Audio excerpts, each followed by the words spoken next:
diferencias organizativas, hicimos 1 minuto y medio de silencio y yo creo que hoy, en este momento, también procede lo mismo. Es decir, antes de que yo continúe con la presentación, permanezcamos 1 minuto, un par de minutillos en silencio, que nos facilita la escucha posterior.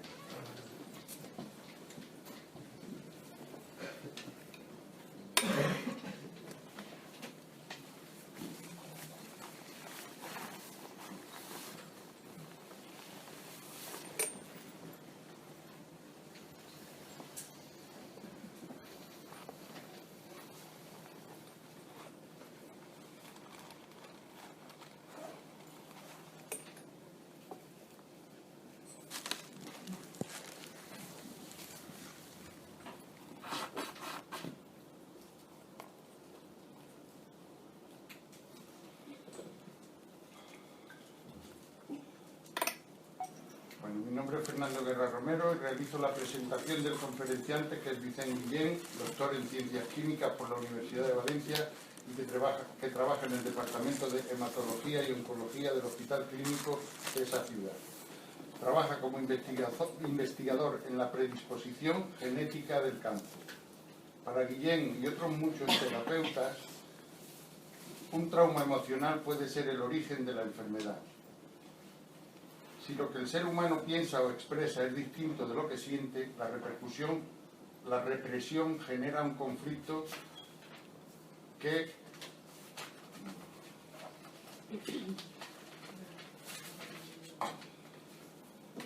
repercute inexorablemente en la salud. Si la enfermedad está causada por un conflicto emocional, la sanación pasa por la identificación y aplicación de una terapia de la misma índole. Muchas veces la misma patología es la que da la pista para profundizar en esa emoción alterada e intentar resolverla. Esto activa el sistema orgánico con un eje inmuno-neuroendocrinológico en funcionamiento, de modo que el propio cuerpo, de un modo espontáneo, tiene herramientas para poder curarse, sin olvidar que el tratamiento exclusivamente alopático no sirve para resolver el conflicto emocional. En la primera parte de su charla trata de la influencia del factor emocional en la génesis de la enfermedad y en la segunda del significado espiritual de la enfermedad, para explicar otros aspectos entre el que cabe incluir lo congénito. Según Vicent, la ciencia no está reñida con la espiritualidad, sino con la superstición y el fanatismo. También quiero agradecer a Vicent su disposición y generosidad, que en esta segunda parte obviamente es doble, porque repetir la misma conferencia es una acción que es debida a este motivo, a su propia generosidad y no a otra cosa, en este foro, y tener la oportunidad de ilustrarnos. Tal agradecimiento lo hago en 3 conceptos, en 3 ejes. El de la conciencia, porque entiende que la conciencia individual debe expandirse, y lo hace desde la máxima que considero crucial en el humanismo, y es que la ciencia sin conciencia no es ni ciencia. En el eje del amor, porque es la más potente energía que poseemos los humanos, si no la única. Y además Vicent dice que la ley del amor, que así titula una de sus charlas en la red y uno de los libros que están aquí, que me acabo de dar cuenta que ese es su título, es la que más le va. Es, por tanto, la ley que más le va. Y por fin el eje de la libertad, porque desde la teoría en la que la libertad es la ausencia de miedo, Vicent es obvio que no lo tiene a la superestructura de la medicina oficial y social, y aquí está, en una dinámica innovadora, y no me corto incluso de llamarla revolucionaria en alguna proporción. Bienvenidos, disfrutemos del aprendizaje, del cuestionamiento de los pilares que parecían inamovibles, gocemos con el conocimiento y con el autoconocimiento. La metodología obviamente ha cambiado y sin más, Vicent, muchas gracias y toma la palabra.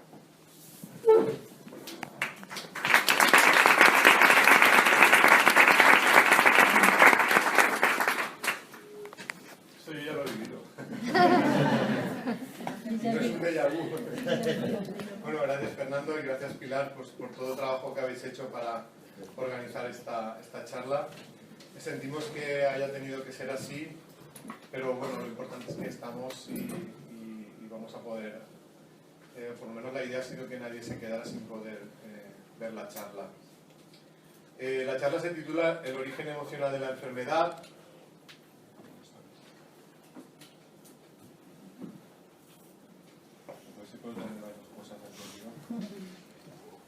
Vale, me voy a apartar un poco porque antes molestaba para que se pudiera ver. ¿Veis la pantalla sin que moleste? Vale. Bueno, la charla se titula El origen emocional de la enfermedad, porque desde mi punto de vista muchas enfermedades físicas, y esto incluiría enfermedades como el cáncer, pueden estar relacionadas con la existencia de conflictos emocionales. Es cierto lo que decía Fernando, que trabajó en un hospital clínico de Valencia. Os tengo que decir que hasta el 31 de diciembre, porque me echan. Pero bueno, que espero que sea un cambio de etapa y los motivos no sé cuáles serán, pero sí que sé que ya no voy a continuar allí, pero espero pues seguir continuando con la investigación. Mi trabajo en el laboratorio no tiene mucho que ver con lo que vamos a contar hoy, pero sí me ha servido pues para ver hasta dónde concibe la enfermedad. Se ha desconectado.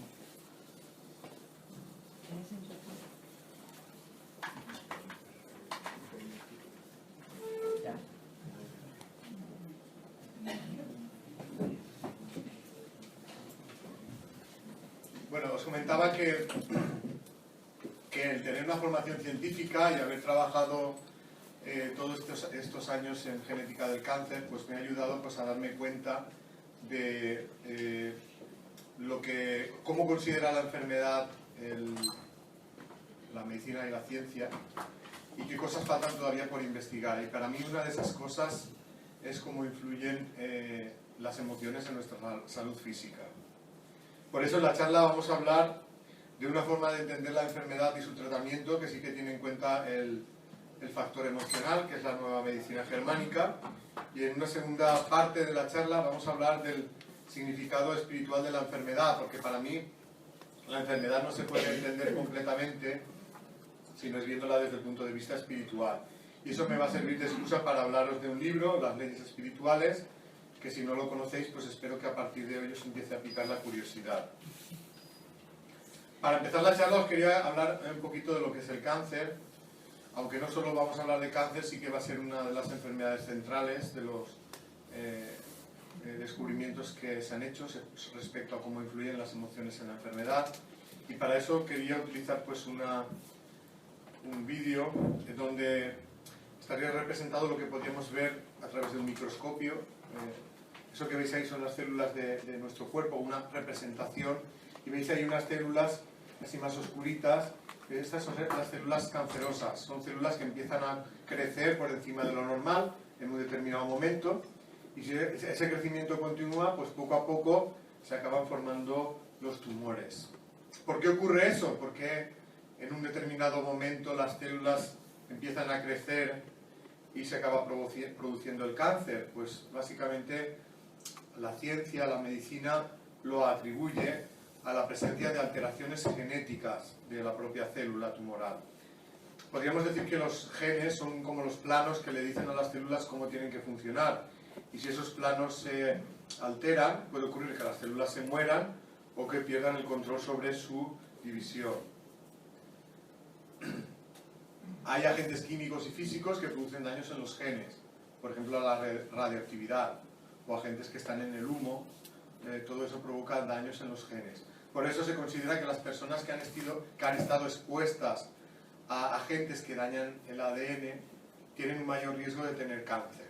Pero también es verdad que hay muchas personas que nunca han sido fumadoras, por ejemplo, o no han estado cerca de una central nuclear y también tienen cáncer, con lo cual tiene que haber algo más detrás del cáncer, aparte de la exposición a agentes que dañan el ADN. ¿Cómo trata la medicina convencional el cáncer? Pues durante mucho tiempo lo que más se ha utilizado es quimio y radioterapia. El problema de esos tratamientos es que también provocan daños en los genes y son inespecíficos, es decir, afectan a las células sanas igual que a las tumorales. Eso provoca una serie de efectos secundarios que son bastante graves. Yo ahora no me voy a extender en hablar de ello, pero por ejemplo la imagen típica de la persona con cáncer es sin cabello, y eso no lo provoca el cáncer, lo provoca la quimioterapia. Pero pues se nos dice que esto es el mal necesario por el que hay que pasar para poder curarse. Sin embargo, yo en algún momento me pregunté pues hasta qué punto esa forma de tratar el cáncer estaba siendo efectiva. Y para contestar a esa pregunta quiero hacerlo con los datos de un artículo de investigación que se publicó en el año 2010, donde se analizaba la evolución de la mortalidad por cáncer en Europa durante 30 años, desde el año 1975 hasta el año 2005. Nosotros nos vamos a centrar en los datos de España, que son lo que está reflejado aquí en las gráficas. Aquí en esta parte están los datos de las mujeres y en aquel lado las de los hombres, porque en realidad mueren más hombres de cáncer que mujeres. Y lo que está representado ahí es el número de muertes por cada 100.000 habitantes en el eje vertical y en el eje horizontal los años. Entonces lo que se refleja de estas imágenes es que más o menos la tasa de mortalidad en las mujeres es más o menos igual, o sea, no varía de un año para otro, solo ligeramente, casi parece una línea horizontal. En el caso de los hombres hay un incremento a partir de los años 80 y luego se estabiliza. Pero si comparamos los datos del año 2005 con 30 años antes, en el caso de las mujeres más o menos murieron la misma proporción de mujeres y en el caso de los hombres incluso más. Entonces, a la luz de esos resultados, uno se puede hacer la siguiente pregunta: ¿cómo es posible que habiendo tantos avances científicos, tantos nuevos tratamientos contra el cáncer, no hayamos conseguido disminuir significativamente la mortalidad por cáncer, que sería el objetivo a conseguir? ¿En qué estamos fallando? ¿Es que hay algo que la medicina convencional está dejando de considerar y que es muy importante para conseguir esa curación? Para mí es algo que falta por investigar, es cómo influyen nuestras emociones en nuestra salud física. Por eso ahora vamos a hablar de diferentes trabajos que demuestran que realmente existe esa vinculación. Vamos a empezar hablando de un estudio publicado en el año 2008 por un grupo de investigación alemán que ha descubierto que en realidad las células cancerosas están conectadas con el sistema nervioso y que es a través del sistema nervioso del cual llega la señal de crecimiento. Es decir, que la célula tumoral no crece porque lo produzcan las alteraciones de la propia célula, sino que la señal le viene del sistema nervioso. Y por supuesto, el sistema nervioso es susceptible a todo lo que nos ocurre a nivel emocional. Y ahora veremos un poquito con el siguiente trabajo cómo ocurre esa conexión entre emociones, impacto en el sistema nervioso y luego impacto, por ejemplo, en el desarrollo del cáncer. Este trabajo, publicado en el año 2010, es un estudio que se hizo en ratones. Y lo que se hizo en este estudio es someter a los ratones a un estrés que se llama estrés por confinamiento, consistente en coger cada día 2 horas a los ratones y ponerles como en una camisa de fuerza, de manera que los ratones no se pueden mover. Eso se sabe que genera una reacción de estrés en el ratón muy fuerte, una reacción del sistema nervioso simpático, que no es que sea muy gracioso, que se llama así, y una liberación de neurotransmisores y hormonas. Lo que además en este estudio hacen es ver cómo esa respuesta influye en el crecimiento de las células tumorales. Lo que hacen en estos ratones es que se les inyectan células cancerosas en la pata y luego se observa el crecimiento a lo largo del tiempo. En estas fotos lo que estas son las fotografías de 2 ratones. A uno de ellos se les ha sometido a estrés y al otro no. En el ratón que no ha sido sometido a estrés,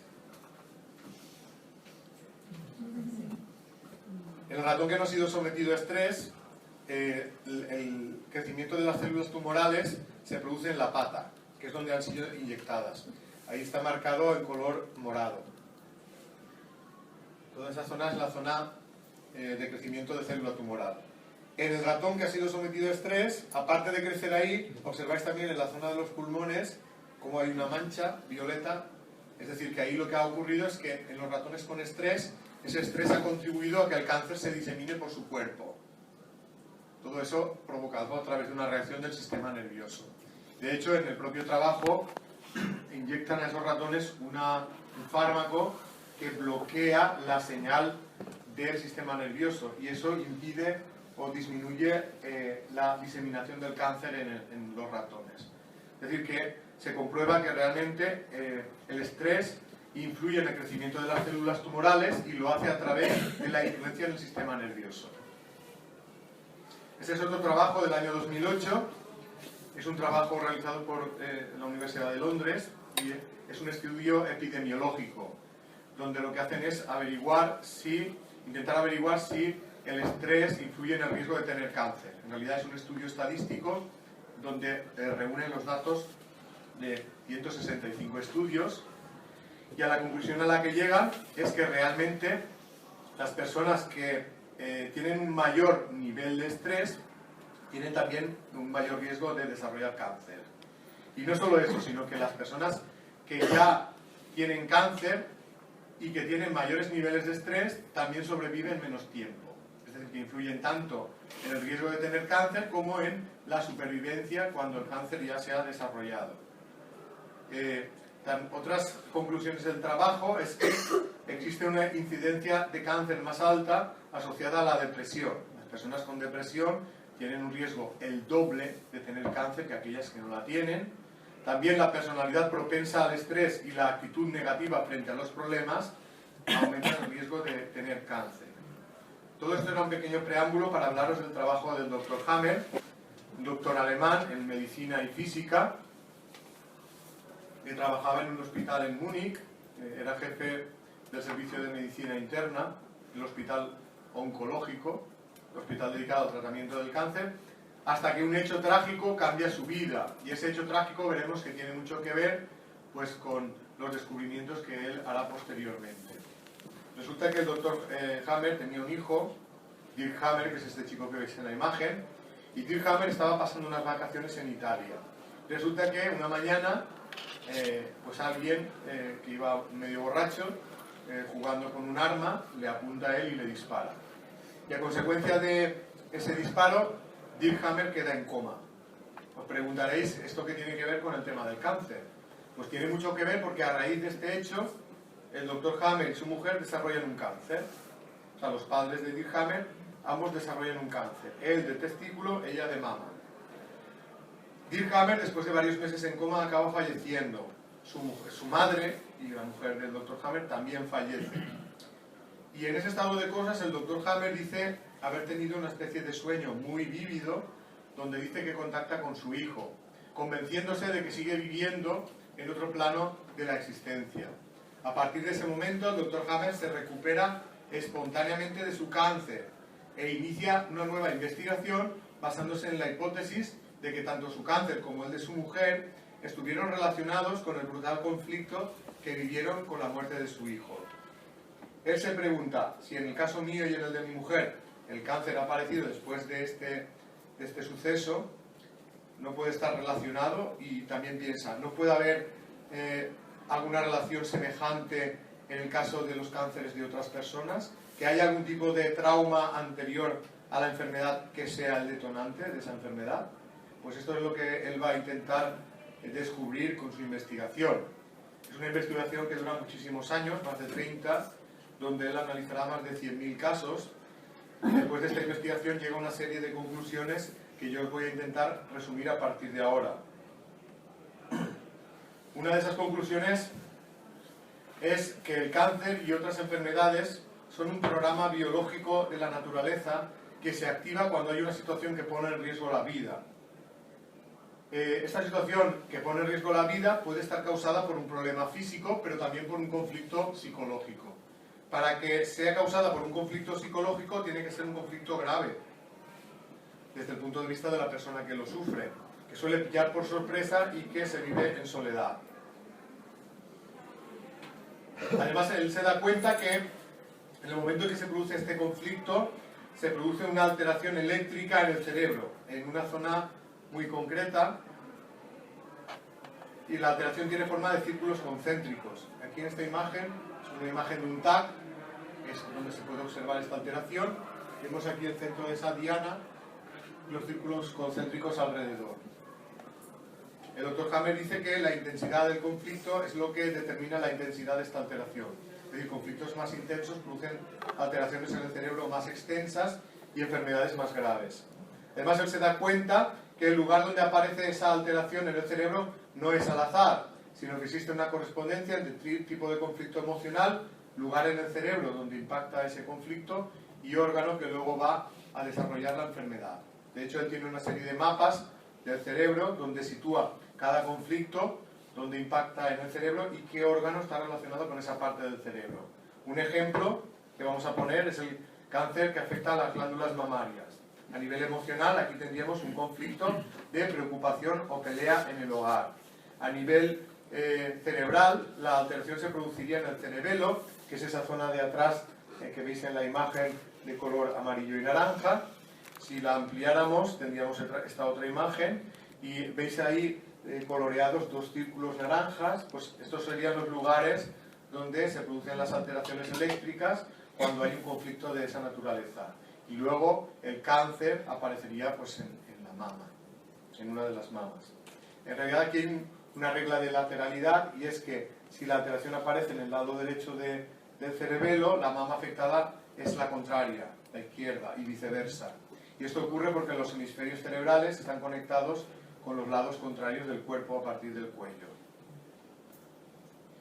El doctor Hammer dice que todas las enfermedades siguen el mismo esquema de evolución, y en ese esquema de evolución él le da mucha importancia a lo que ocurre con el sueño, en realidad con la pérdida del sueño, con el insomnio. Él considera que el insomnio es el factor que hace que un problema emocional pase a ser un problema físico. Cuando una persona no tiene ningún conflicto fuerte, es capaz de conciliar el sueño normalmente, hay una alternancia entre sueño y vigilia. Si esa persona vive un conflicto emocional intenso y altamente traumático, puede ocurrir que quede tan impactada por que esto le impida conciliar el sueño, y es entonces cuando comienza una fase de insomnio que se va prolongando en el tiempo. Esto es lo que hace que el problema que estaba en el plano emocional pase a ser también un problema físico, el hecho de que no puedas dormir. Esto es lo que se llama la fase de conflicto activo, y aquí ya van a empezar a aparecer cambios a nivel físico. Si la persona fuera capaz de resolver el conflicto emocional, que a veces no ocurre, pero imaginemos que lo consigue, comenzaría una segunda etapa que se llama la fase de curación. En esta fase de curación lo que va a intentar el cuerpo es volver a la normalidad, restaurar los tejidos, los órganos que se habían alterado cuando el conflicto estaba activo. Pero esa vuelta a la normalidad no sucede de la noche a la mañana, requiere de un tiempo y de un proceso. Realmente es un proceso inflamatorio. Igual que cuando nos hacemos una herida o nos doblamos una articulación, esa parte del cuerpo se inflama para regenerarla, aquí ocurre lo mismo. Los tejidos, los órganos que se alteraron cuando el conflicto estaba activo se van a inflamar en la fase de solución para poder curar esa alteración. Y en el final de todo ese proceso, que tiene una fase inflamatoria y una fase de cicatrización, hay una etapa final que suele ser el proceso infeccioso. Según el Dr. Hammer, lo que hacen los microorganismos es destruir las células que no se han podido regenerar. En el cerebro también ocurren cosas diferentes dependiendo de la etapa en la que estemos.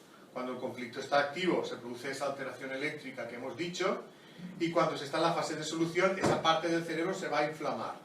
El problema de una inflamación es que si es muy intensa en el cerebro, puesto que el cerebro no puede crecer cuando se inflama porque está contenido en el cráneo, eso genera una tensión muy fuerte que puede provocar la ruptura de los vasos sanguíneos y de esta manera una hemorragia cerebral. Afortunadamente hay fármacos que permiten disminuir esas inflamaciones, son los corticoides, pero para hacer buen uso de estos fármacos hace falta conocer cómo evolucionan las enfermedades y cómo afectan al cerebro.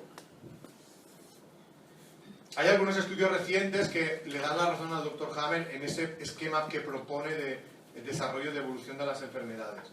Quiero comentar un primer estudio que se publicó en el año 2012, donde encuentran que el estrés psicológico es un factor de riesgo de morir por enfermedad cerebrovascular, es decir, por hemorragia cerebral.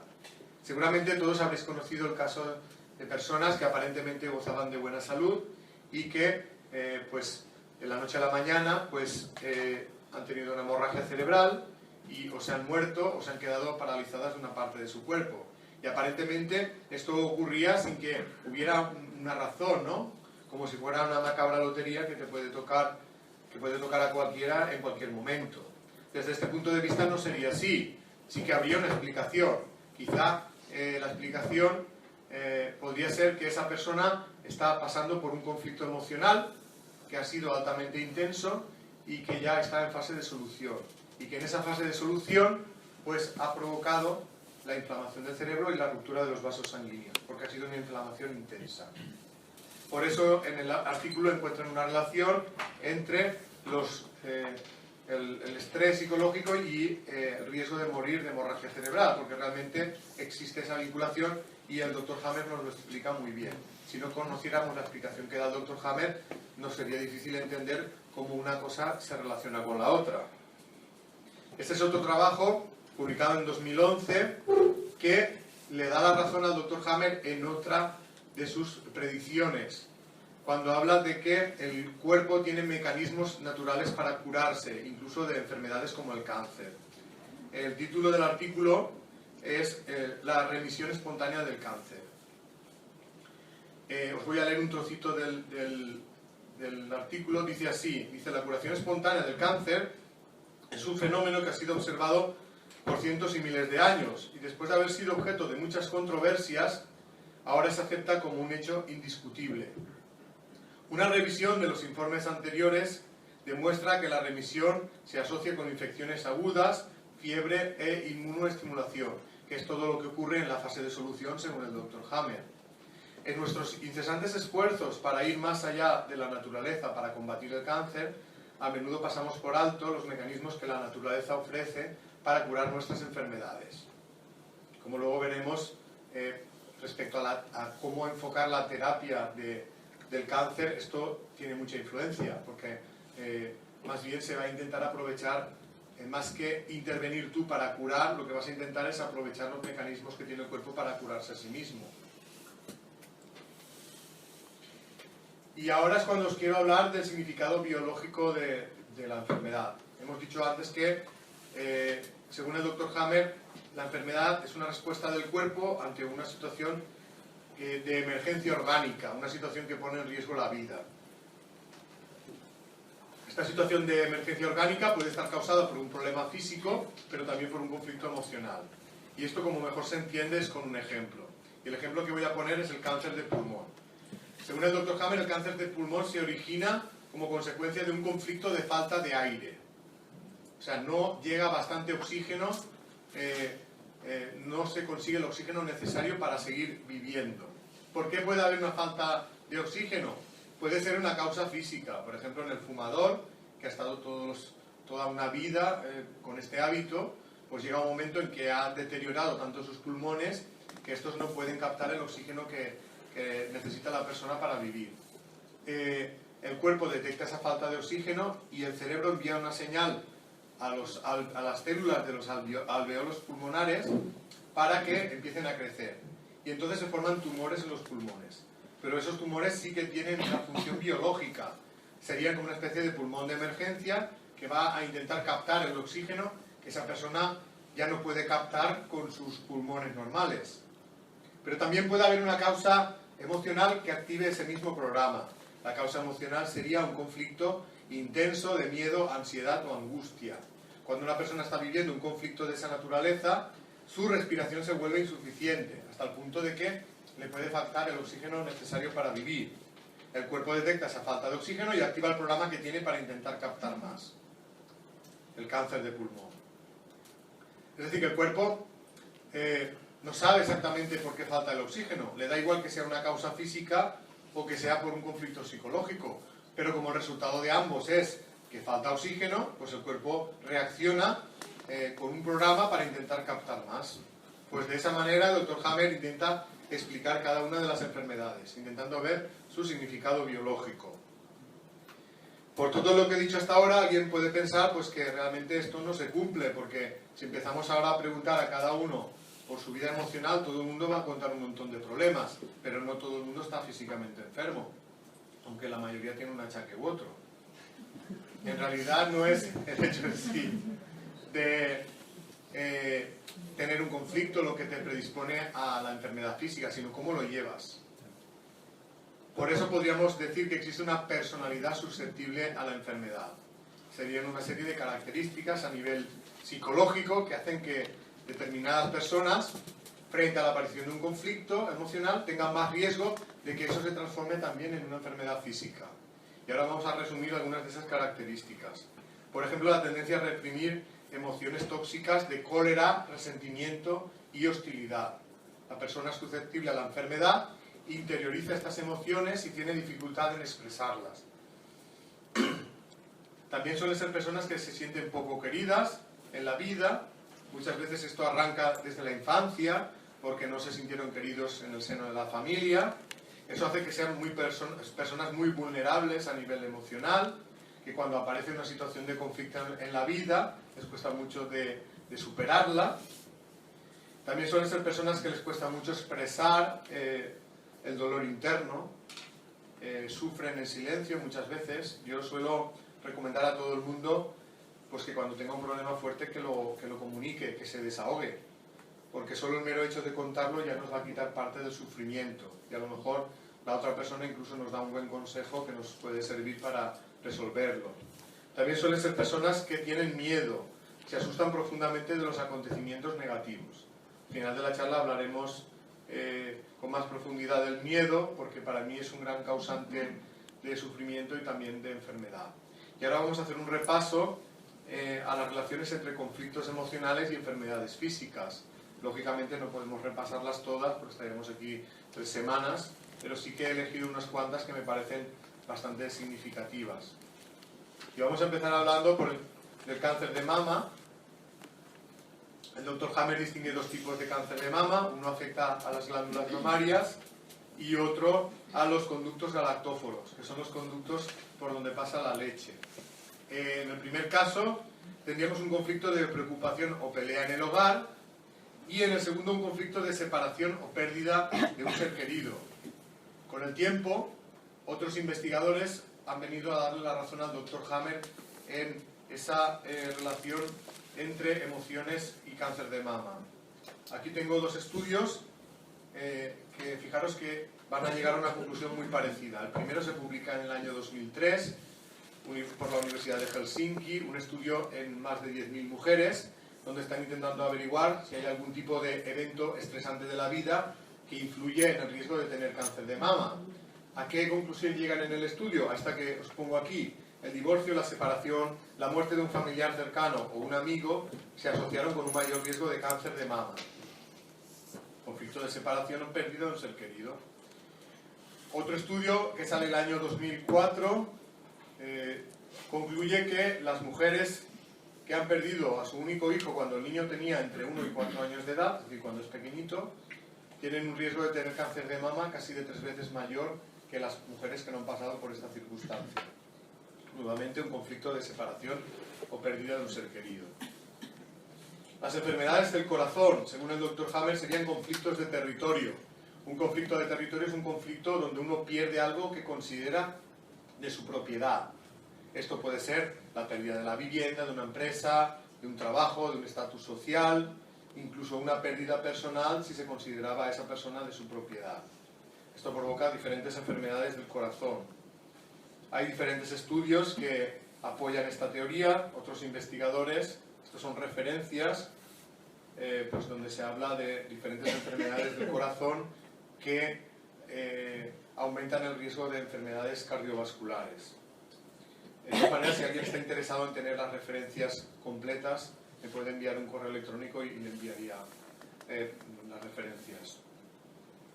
Las enfermedades respiratorias estarían causadas por conflictos de falta de aire. Un conflicto de falta de aire es un conflicto relacionado con el miedo, la ansiedad o la angustia. No solo el cáncer, sino enfermedades tan comunes como el asma pueden estar causadas por conflictos de miedo, ansiedad o angustia. Este artículo del Dr. Richard Davidson demuestra que realmente el miedo activa los síntomas del asma y que lo hace a través de la alteración del cerebro, de la actividad cerebral. Esta foto que veis aquí está sacada de su artículo y ahí en el centro de esas cruces verdes están marcadas las zonas del cerebro que se activan cuando una persona empieza a pasar miedo y antes de que manifiesta los síntomas del asma. Lo que hacen en el estudio es monitorizar la actividad cerebral de una serie de personas asmáticas a las cuales les están pasando vídeos que en algún momento van a activar el miedo. Ellos se dan cuenta que cuando se activa el miedo se activan esas zonas del cerebro y después aparece la manifestación del síntoma del asma. Fijaros que es muy parecido a lo que dice el Dr. Hammer. Primero es conflicto emocional, después es la alteración en el cerebro, luego la manifestación en el órgano.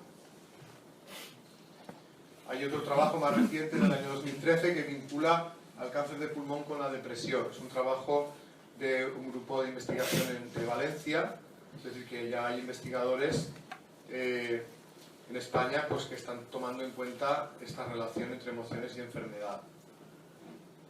Las enfermedades del aparato digestivo estarían provocadas por conflictos indigestos. Un conflicto indigesto es una circunstancia que la persona no asimila, que le cuesta de digerir. Esto provocaría diferentes enfermedades del aparato digestivo. Aquí una referencia del año 2010 que vincula el cáncer de colon y el hecho de padecer de soledad. Las enfermedades de los órganos sexuales estarían causadas por conflictos que tienen que ver con la sexualidad, la procreación y los hijos. Por ejemplo, muchos conflictos de pareja, provocando cáncer de ovarios y de útero en las mujeres, cáncer de testículo y de próstata en los hombres. Este es un trabajo del año 1971 que vincula el riesgo de padecer cáncer de cuello de útero con la desesperanza. Fijaros que esta época es anterior a la del Dr. Hammer, o sea que en épocas pasadas ya había otros investigadores que habían relacionado ambas cosas. Las enfermedades de los huesos y de la médula ósea y del sistema inmunitario, las defensas del cuerpo que se crean en la médula ósea, estarían relacionados con conflictos de pérdida de la autoestima. Enfermedades del hueso, que puede ser cáncer, u otras enfermedades como artritis, osteoporosis, o enfermedades de la sangre como las anemias y las leucemias. Aquí tenía varias referencias donde se vincula el riesgo de leucemia con los conflictos emocionales. Hay una que es reciente del año 2009, pero hay una tan antigua como el año 1958. Es un estudio donde están estudiando 33 casos de leucemia infantil, intentando pues, ver cuál es el estado psicológico de esos niños, y se dan cuenta que en 30 de esos 33 casos se ha producido la pérdida de uno de los progenitores, sobre todo de la madre, bien sea por fallecimiento, por abandono o por falta de amor, o sea que alguno de ellos no quería al hijo y eso hacía que su comportamiento hacia ellos fuera negativo y provocando una falta de autoestima. Como digo, es del año 1958, mucho antes de la aparición en escena del Dr. Hammer. Hablemos ahora del tratamiento. ¿Cómo se deberían tratar las enfermedades desde este punto de vista? Pues debería existir una terapia emocional que iría orientada a la identificación del conflicto emocional y a su resolución. Y una vez resuelto el conflicto, sabemos que el cuerpo va a activar sus mecanismos naturales de curación. Lo que se tiene que intentar a través de la terapia física es ayudar al cuerpo a que esa fase de curación sea lo más rápida posible, evitando los problemas que puedan aparecer, como esas inflamaciones excesivas en el cerebro. Hay diferentes tratamientos, por ejemplo, la propia medicina alopática ofrece fármacos que pueden ayudar, como los corticoides o los estimuladores de las defensas. En la medicina naturista también podemos encontrar este tipo de agentes, como el calanchoe, que es una planta que tiene efecto antiinflamatorio, antitumoral y antihemorrágico, o el renové, que es un estimulador de las defensas. También los remedios de la medicina homeopática, que ya la medicina homeopática ya tiene incorporado el concepto de la enfermedad a consecuencia de conflictos emocionales, y la propia medicina energética, el Reiki, puede ser beneficioso, sin olvidar que lo principal es entrar en fase de solución de conflicto, porque si uno sigue con el conflicto activo y solo trata la enfermedad a nivel físico, pues puede ocurrir que no mejore. Es como el que intenta se está inundando la casa, llama a los bomberos, pero no arregla la tubería. Pues cuando se vayan los bomberos que han achicado el agua, volverá a inundarse la casa. Pues hay que saber arreglar la tubería primero para que luego el trabajo que hagas de sacar el agua sea definitivo. Hay que resolver el conflicto para que lo que hagas a nivel físico pues realmente sea efectivo. Y aunque muchas personas podrían curarse si resolvieran esos conflictos, también es cierto que hay personas que, habiendo resuelto el conflicto, acaban falleciendo. Eso plantea una pregunta. ¿Cuál sería el significado de la enfermedad en estos casos? Que la persona cambia, pero acaba falleciendo. Otra pregunta sería, ¿y qué pasa con las enfermedades congénitas? Es enfermedades de nacimiento que muchas de ellas se sabe que son causadas por alteraciones genéticas durante el proceso de gestación o porque se heredan alteraciones de los padres. Estas enfermedades no se podrían explicar desde el punto de vista de la medicina del Dr. Hamer. Por eso hace falta profundizar todavía un poco más, buscar respuesta también a estas preguntas. Y para hacer esto es necesario que entremos en la segunda parte de la charla, lo que yo llamo el significado espiritual de la enfermedad. Y para poder, para empezar esta parte, me gustaría hacerlo poniéndome un poco en la piel de la persona que está enferma. Seguramente esa persona se preguntará, ¿por qué me ha pasado esto a mí? ¿Qué es que he hecho algo mal? ¿Es un castigo divino? ¿Qué es que tengo mala suerte? Esa persona necesita resolver muchas preguntas. Aparte del por qué está pasando por la enfermedad, también cuando sea una enfermedad grave tendrá el temor de morir y tendrá la inquietud de saber qué va a pasar cuando se muera. Si uno le hace estas preguntas a un médico, ya que está en manos de médicos, seguramente el médico le va a contestar a nivel material. Usted tiene esta enfermedad porque tiene un riesgo genético, tiene esta esperanza de vida y seguramente sobre la muerte no nos podrá decir gran cosa. Seguramente si le preguntamos a un médico qué va a pasar cuando nos morimos, te dirá, es que no se puede demostrar científicamente que exista la vida después de la muerte. Con lo cual esa persona más o menos se ha quedado igual que estaba. No ha encontrado un porqué de su enfermedad ni una esperanza en el caso de que le llegue la muerte. Por eso la muerte es una de las cosas que más miedo genera en el ser humano. El miedo a la muerte, porque muchos piensan que es el final de la vida y el final de la relación que tenemos con nuestros seres queridos.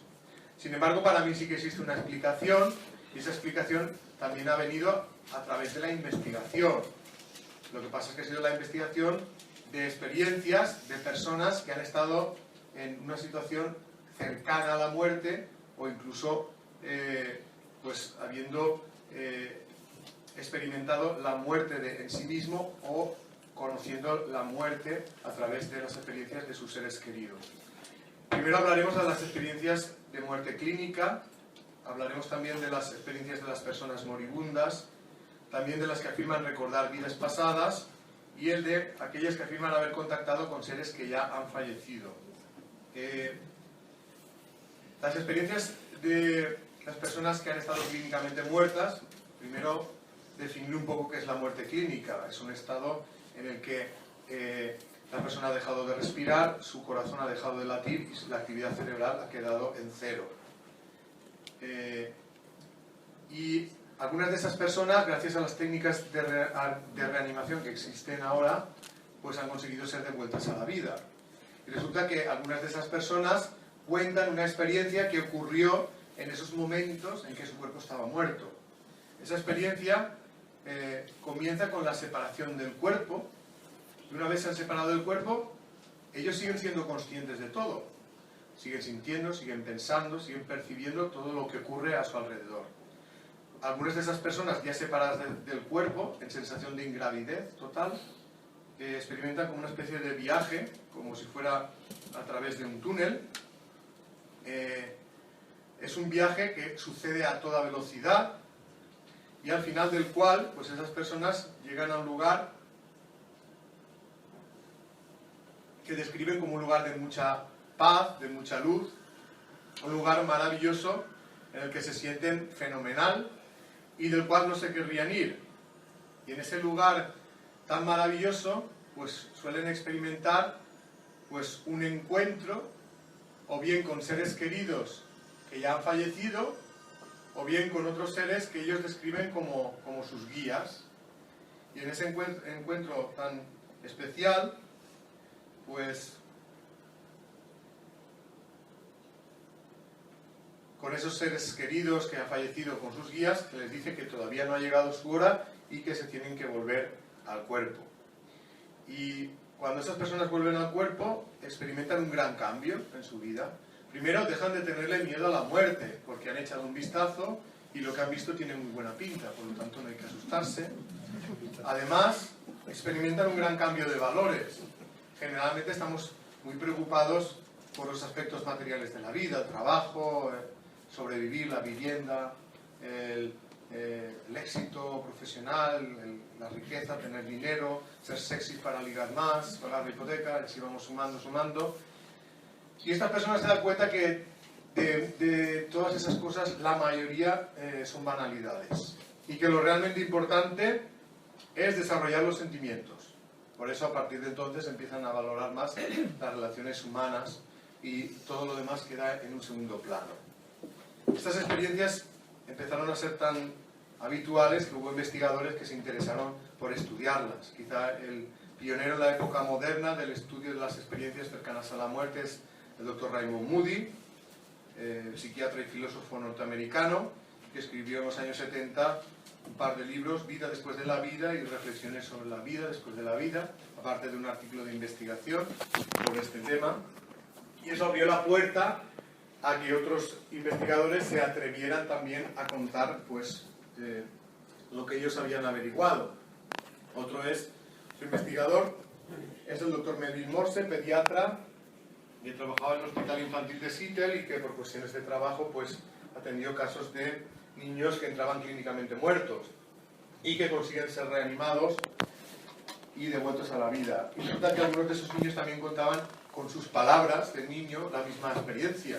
El haber ido a un lugar muy maravilloso, donde se encontraban con el abuelito o la abuelita, que les decía que todavía no se podían quedar allí porque sus papás se iban a quedar muy tristes, que tenían que volver con ellos, pero la experiencia básicamente era la misma. Esto él lo contó en sus artículos y en su libro Más cerca de la luz.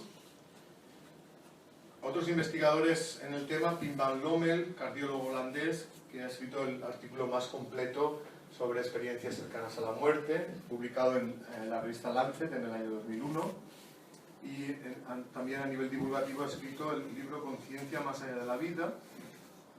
Estos investigadores, Sam Parnia y Peter Fenwick, son los que dirigen el estudio AWARE, que es un estudio de la conciencia durante el periodo de muerte clínica, un estudio internacional donde participan más de 25 hospitales. De esos estudios han salido diferentes artículos de investigación, el último en el año 2014, y también tienen un par de libros publicados. Uno se llama ¿Qué pasa cuando nos morimos? Y otro La verdad en la luz. Precisamente Peter Fenwick va a hacer una charla en Elche el día 5 de noviembre por la tarde, de entrada libre y gratuita, y creo que es una gran oportunidad, así que os pilla lejos. Es una gran oportunidad pues, para poder verle en escena, ¿no? Y las cosas tan interesantes que nos tiene que contar. Estos son otros investigadores que han publicado trabajos sobre experiencias cercanas a la muerte. Uno de ellos es el doctor Enrique Vila, que es andaluz, o era andaluz, sigue siéndolo, pero ya en el otro plano, como ya no hay regiones. Y fijaros que es muy gracioso porque él le ha puesto el título de su libro Yo vi la luz, Vila, como Enrique Vila. He hecho un juego de palabras. Un poco la conclusión de todos estos trabajos es la misma, que las experiencias cercanas a la muerte no son ninguna alucinación, sino que son experiencias reales que nos están demostrando que la conciencia sobrevive a la muerte del cuerpo físico. Hablemos ahora de las experiencias de las personas moribundas, porque en el trance final de la vida, esas personas también dicen que ven y conversan con seres queridos que ya han fallecido. Estas experiencias son tan habituales que cuando una persona está moribunda en un hospital, el personal médico se suele acercar a la familia y le suelen decir, prepárate porque tu familiar va a empezar a alucinar. Mi pregunta es, ¿todo el mundo se ha puesto de acuerdo en alucinar lo mismo? Que ven a seres queridos que ya han fallecido. Esto es independiente de la creencia que uno tenga. Pasa a ateos, agnósticos, cristianos, musulmanes, judíos, independientemente del lugar donde vivan y la edad que tengan. Para mí esa coincidencia en las experiencias en realidad está reflejando que a lo mejor se trata de una experiencia real, que si nos tomáramos la molestia de estudiar, pues nos daría muchas pistas sobre lo que pasa cuando nos morimos y lo que viene después. Hay investigadores que sí que se han tomado esa molestia. Una de ellas, pionera en el estudio de experiencias de moribundos, es la doctora Elizabeth Kubler-Ross, que ha escrito muchos libros. Uno de ellos es La muerte en un amanecer. También el doctor Peter Fenwick, que ha publicado en el año 2010 un artículo sobre experiencias en moribundos. También hay personas que afirman recordar vidas pasadas. Algunos de los recuerdos son espontáneos, sobre todo en niños de corta edad, mientras que otros se pueden obtener a través de hipnosis regresiva. Hay investigadores que también han estudiado estos casos, por ejemplo el doctor Ian Stevenson, profesor de la Universidad de Virginia. Él se ha dedicado a estudiar los casos espontáneos en niños de recuerdos de otras vidas. Lo que él ha intentado es comprobar si lo que el niño recordaba se correspondía con algún hecho histórico que fuera demostrable. En ese trabajo de investigación pues han reunido una base de datos de más de 2.500 casos donde se ha comprobado que realmente lo que el niño recordaba ha ocurrido en realidad. Esto él lo ha contado en sus artículos y en sus libros. Uno de esos libros es 20 casos que hacen pensar en la reencarnación. Un continuador del trabajo de Ian Stevenson es Jim Tucker, también en la Universidad de Virginia, que también ha publicado artículos y libros sobre el tema. Uno de sus títulos es Vida antes de la vida, los niños que recuerdan vidas anteriores. Si os resulta interesante este tema, podéis entrar en YouTube y poner el nombre de alguno de estos investigadores, Jim Tucker o Ian Stevenson, y la palabra reencarnación. Y eso os llevará a ver algunos documentales donde hay casos reales. Hay personas que han recordado vidas pasadas a través de hipnosis regresiva. Algunos recuerdos, los primeros recuerdos de otras vidas a través de hipnosis ocurrieron de forma accidental. En las consultas de terapeutas que utilizaban la hipnosis en sus terapias. Sobre todo cuando tenían casos de personas que pues, tenían algún tipo de trauma que no conseguían identificar de dónde venía. Pensaban los terapeutas que podría ser un problema de la infancia temprana que se ha olvidado pero que no se ha superado. Entonces le pedían a sus pacientes en la terapia que volvieran al momento en el que se inició el trauma. Resulta que algunas personas, al ir hacia atrás, lo que hacían era volver a otra vida. Y lo que les pasaba en esa vida realmente es lo que estaba relacionado con su trauma actual. Por ejemplo, había personas que tenían miedo a meterse en el agua, al hacerles la regresión, descubren que en la vida anterior murieron ahogados. Y esa forma de morir había sido tan impactante pues que había causado el miedo a meterse en el agua de la vida actual. Algunos libros sobre el tema, Vida antes de la vida, de Helen Wambach, Muchas vidas de nuestros maestros, de Brian Weiss, Vidas pasadas, de Peter Fenwick, ya veis que está metido en todos los fregados, Peter Fenwick, por eso creo que hay que ir a la IAH. Y el libro de Michael Newton, La vida entre vidas. Este libro tiene la peculiaridad de que los testimonios de estas personas refieren experiencias, recuerdos de una época anterior al nacimiento, pero en la que no se está ligado a un cuerpo físico. Generalmente corresponde a la etapa anterior al nacimiento, donde esos seres están en otro plano, donde no hay un vínculo con el plano físico, y lo que están haciendo en ese momento es prepararse para la vida actual. Por ejemplo, eligiendo qué tipo de circunstancias van a vivir y con quién las van a vivir. Es decir, que se elige, por ejemplo, la configuración de las familias, quiénes van a ser los padres, los hijos, los hermanos, todo con el propósito de ayudarse mutuamente en la vida en la que actualmente están. Hay también personas que afirman haber contactado con seres que ya han fallecido. Algunos de estos contactos ocurren con seres queridos fallecidos recientemente, que a través de sueños vívidos o apariciones a pie de cama contactan con sus familiares. El objetivo de ese contacto es hacerles saber que ellos siguen vivos, que están bien, que no debemos sufrir por ellos, que lo que tenemos es que superar el dolor e intentar continuar con nuestra vida y procurar ser lo más felices posibles hasta el momento en el que nosotros nos reunamos con ellos, que será cuando nosotros también desencarnemos. Estas experiencias son bastante habituales. Lo que pasa es que mucha gente pues tiene miedo a contarlo porque tiene miedo a que los demás piensen que se están volviendo majaras. Además hay personas que tienen este tipo de contactos, pero no solo cuando se muere un ser querido, sino que es un contacto más habitual. Y dicen recibir mensajes de esas personas. Independientemente de que haya personas que se lo puedan estar inventando, como muchos de los que salen por la noche en todos los canales de televisión, a partir de la 1 o por ahí, pues yo creo que hay personas que dicen cosas que tienen pinta de que pueden ser reales. Y la única manera que tenemos los demás de saber si eso es posible es intentar comprobar si ese mensaje se corresponde con la realidad. Hay investigadores que se han tomado esa molestia. Bueno, estos son un par de libros que hablan sobre experiencias de contacto con seres ya fallecidos, Crónicas del Más Allá, de Sol Blanco Soler, o Visitas del Más Allá, de Silvia Brown.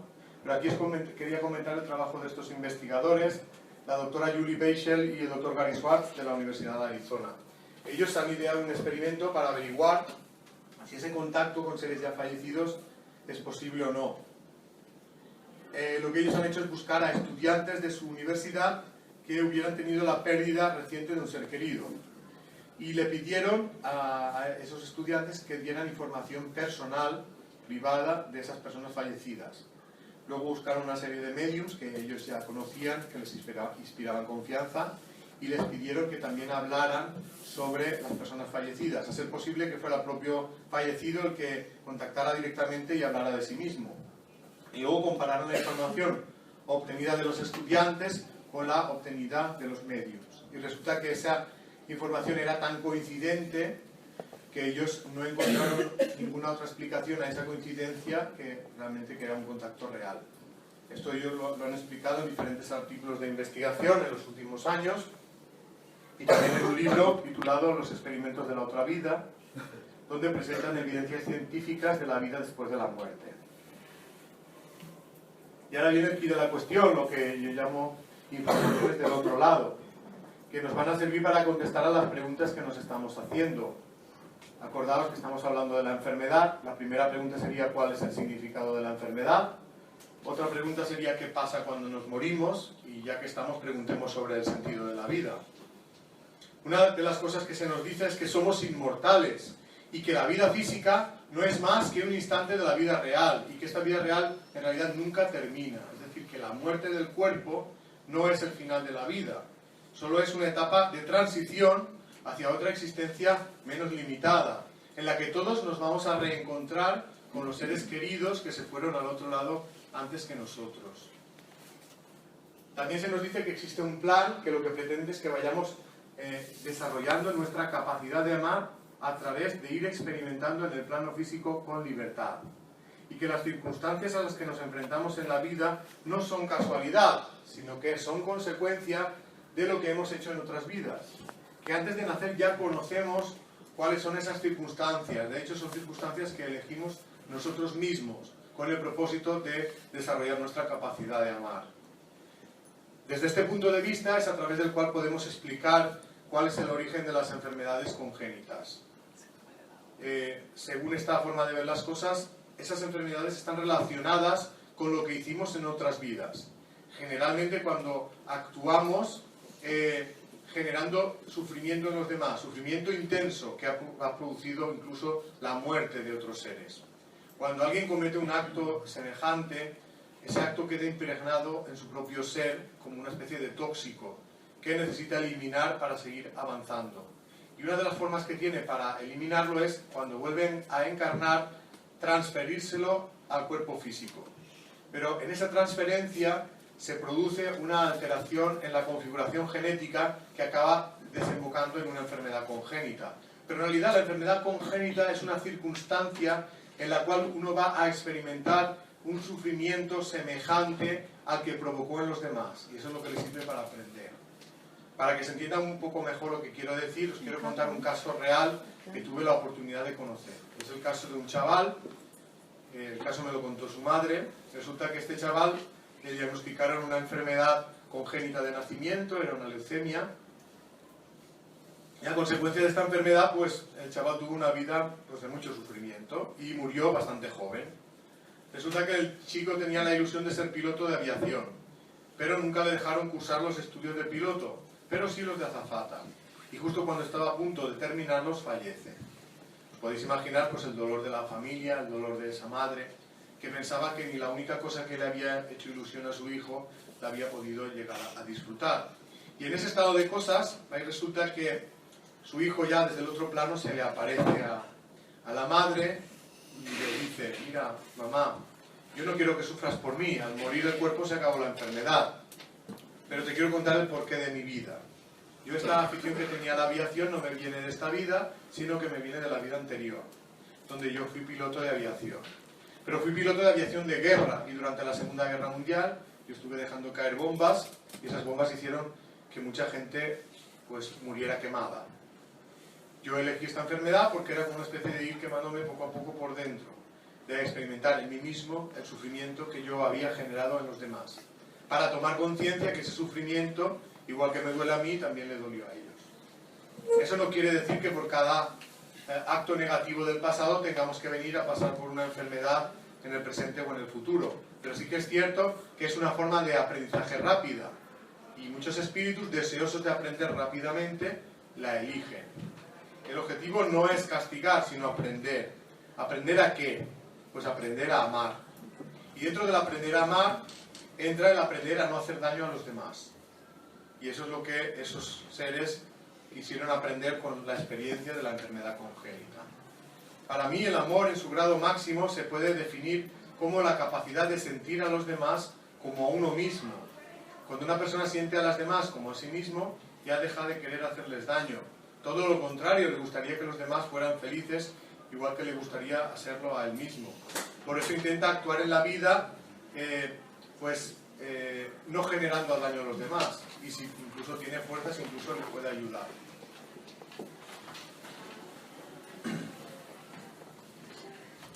Por eso considero que para desarrollar la capacidad de amar existen dos facetas. Por un lado está el desarrollo del sentimiento y por otro la eliminación del egoísmo. Y el egoísmo tiene muchas formas de manifestarse, no solo pensemos en el egoísmo material, también existe egoísmo más sutil, que a veces se confunden con los sentimientos.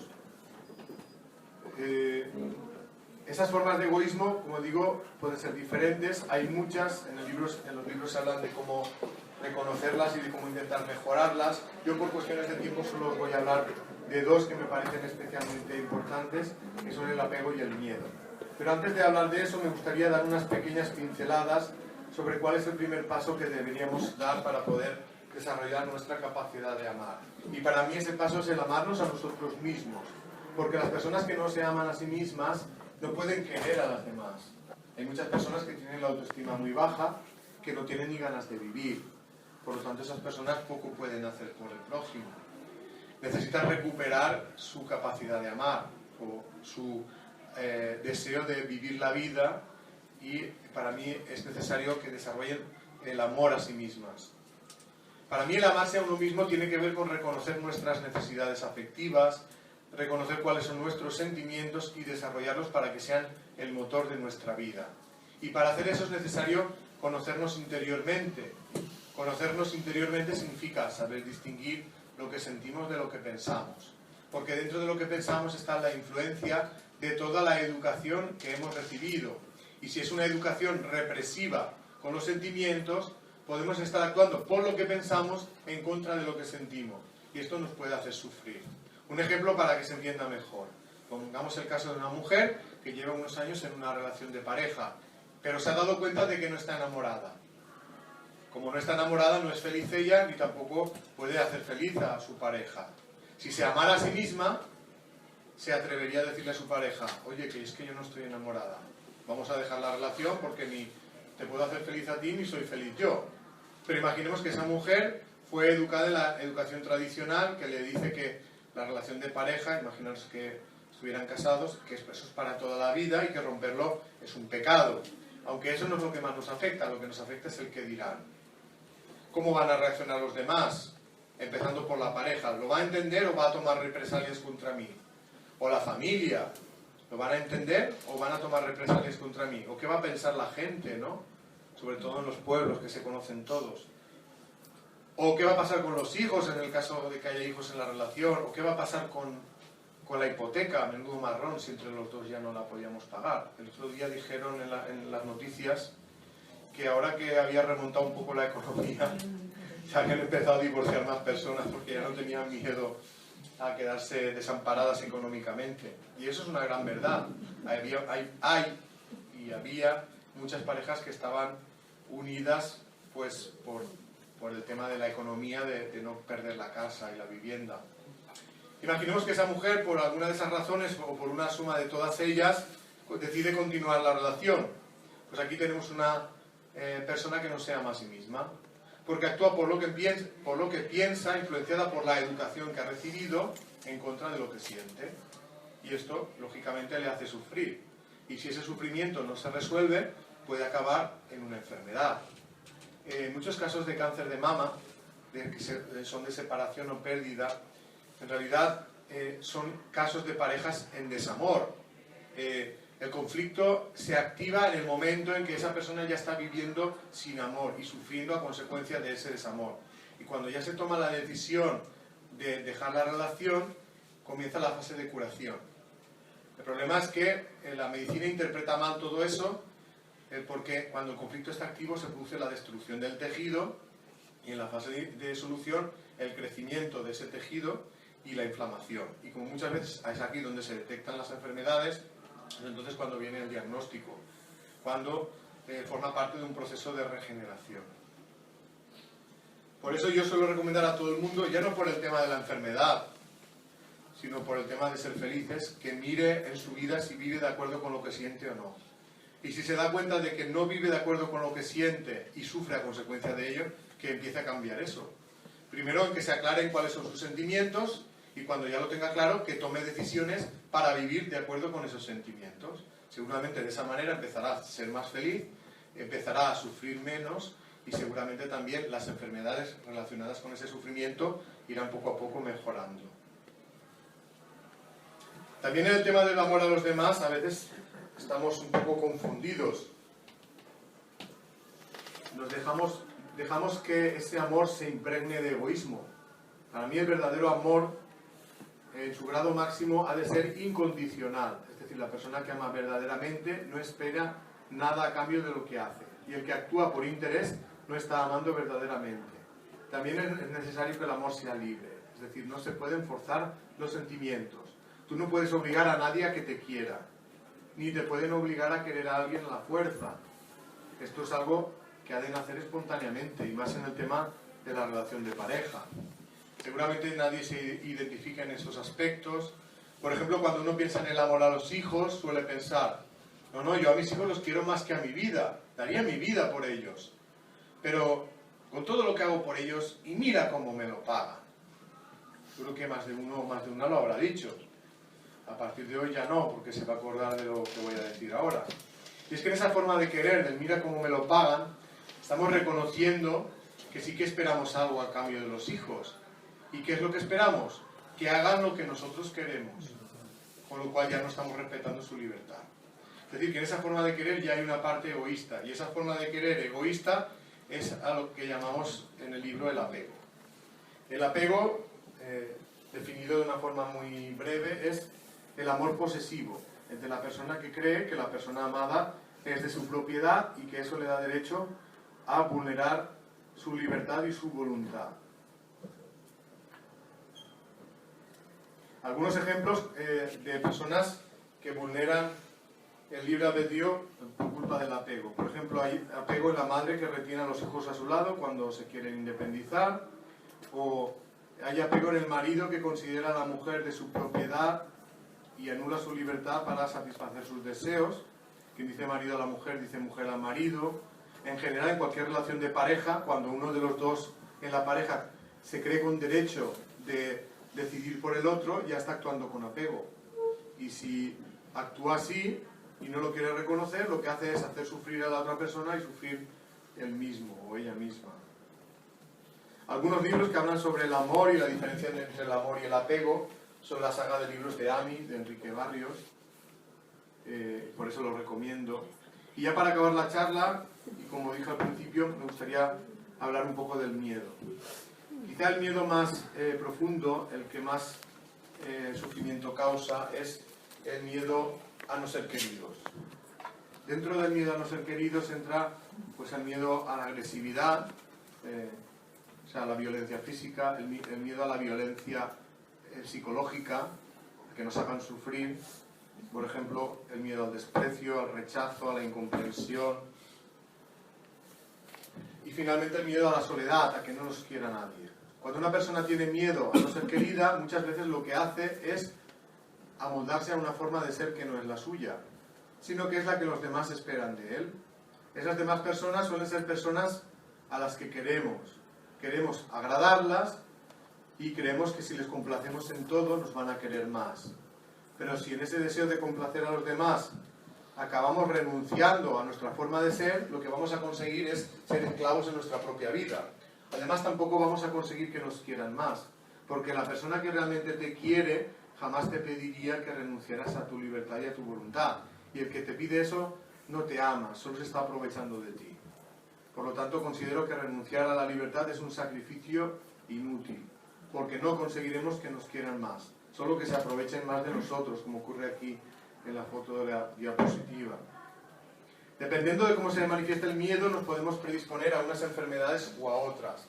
Por ejemplo, el miedo que se manifiesta como angustia, falta de aire, provoca enfermedades del aparato respiratorio. El miedo a expresar opiniones provoca enfermedades en la zona de la garganta, por ejemplo, problemas de hipotiroidismo.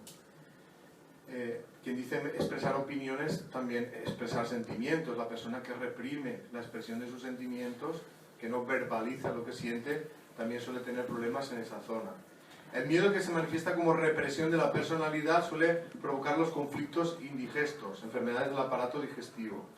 Y el miedo que se manifiesta como inseguridad provoca los problemas de los huesos y de la sangre. ¿Cómo se puede superar el miedo? Pues primero hay que reconocer que se tiene miedo. Y cuando uno ya sabe a qué tiene miedo, se tiene que enfrentar a las circunstancias que le dan miedo con valor. Se tendría que preguntar, ¿qué decisión tomaría si fuera totalmente libre para decidir respecto a lo que siento? Pues esa es la decisión acertada. Cuando una persona va tomando decisiones valientes de acuerdo con sus sentimientos, poco a poco irá superando el miedo. A veces los miedos son miedos a pequeñas cosas y a veces los miedos son a grandes cosas. Tan importantes son los unos como los otros. Y hay que ir dando pasitos en todos los aspectos. Hay veces que decimos, no, es que yo no me atrevo, cuando esté mejor ya haré esto. Pero es que en realidad para estar mejor tienes que dar ese paso, por lo tanto si no lo das el primer paso, no das todos los demás. Por lo tanto uno tiene que ser atrevido y no dejar las cosas para el día siguiente. Porque si no, no nos encontraremos nunca mejor. Pues de todo eso van los libros, las leyes espirituales y la ley del amor. Intentan ser herramientas para conocernos interiormente, para desarrollar los sentimientos de amor y eliminar poco a poco el egoísmo. También intentan responder a preguntas de tipo existencial, como de dónde venimos, a dónde vamos y cuál es el sentido de la vida. Ambos libros los podéis descargar gratuitamente a través de internet en ese blog, lasleyesespirituales.blogspot.com. No hace falta aprendérselo, ponéis en Google las leyes espirituales y la primera entrada es la del blog. De todas maneras hemos traído libros en formato papel, que los habéis visto ahí a la entrada, y si alguien no lo ha visto pues se lo digo yo ahora. Los libros valen 2 euros y con eso se pagan los gastos de la imprenta, es decir, que no hay ánimo de lucro. Además también se pueden conseguir en los distribuidores, en Sevilla hay 2 lugares, en el blog tenéis la dirección de esos 2 lugares.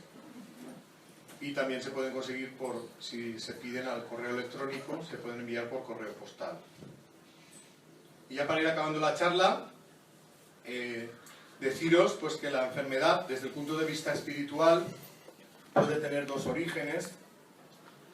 Puede estar relacionada con los problemas de esta vida, esto serían las enfermedades adquiridas, que suelen ser enfermedades que vienen porque no sabemos o no queremos asumir las pruebas de la vida.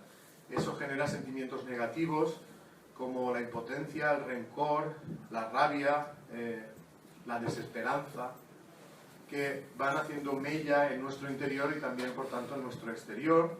O a veces vienen porque no actuamos ni vivimos de acuerdo con lo que sentimos. En ambos casos, la enfermedad física actúa como una especie de alarma que nos avisa de la enfermedad del interior y está ahí para motivarnos a hacer un cambio.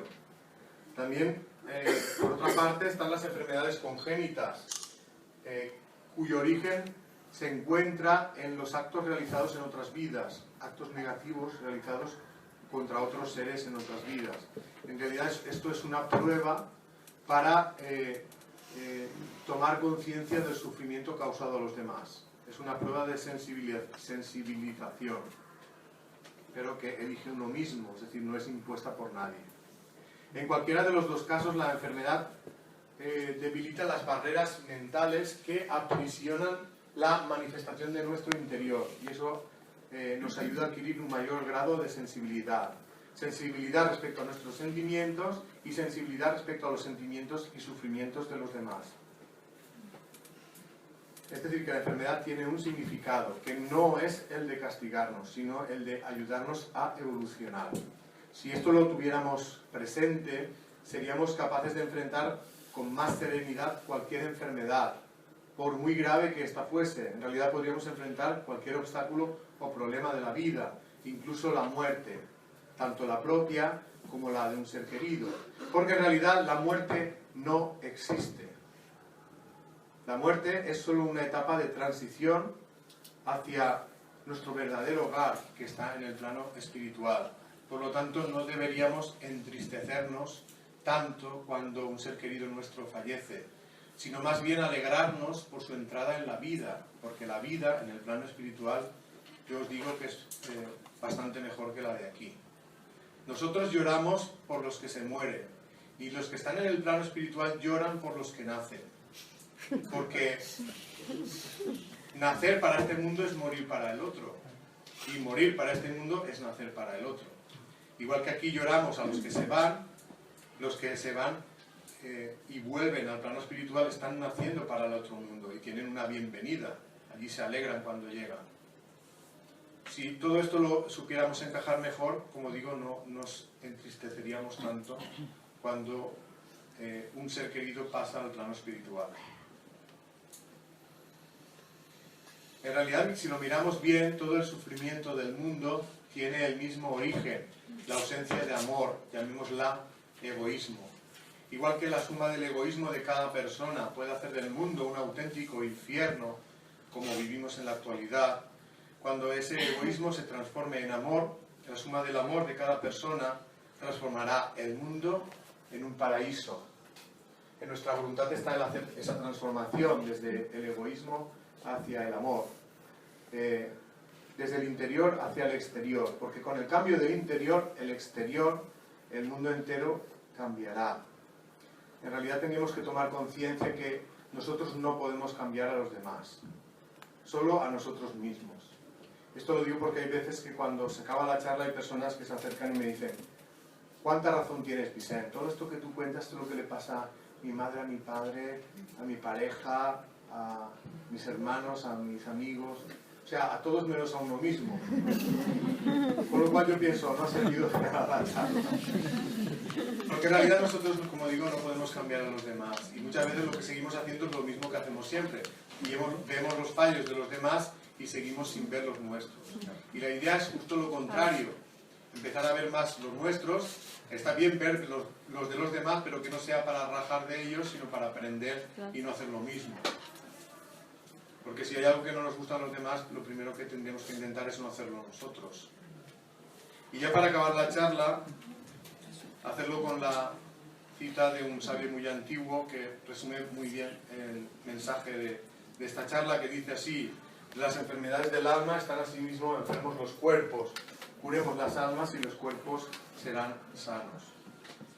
Y ya simplemente pues daros las gracias por vuestra atención También de nuevo agradecer pues, a Pilar y a Fernando y al Colegio de Médicos pues, haber organizado esta charla, y si queréis, no sé si tenemos, creo que ya no, pues simplemente espero que no sea la última vez que nos veamos y que nos podamos ver. Muchas gracias.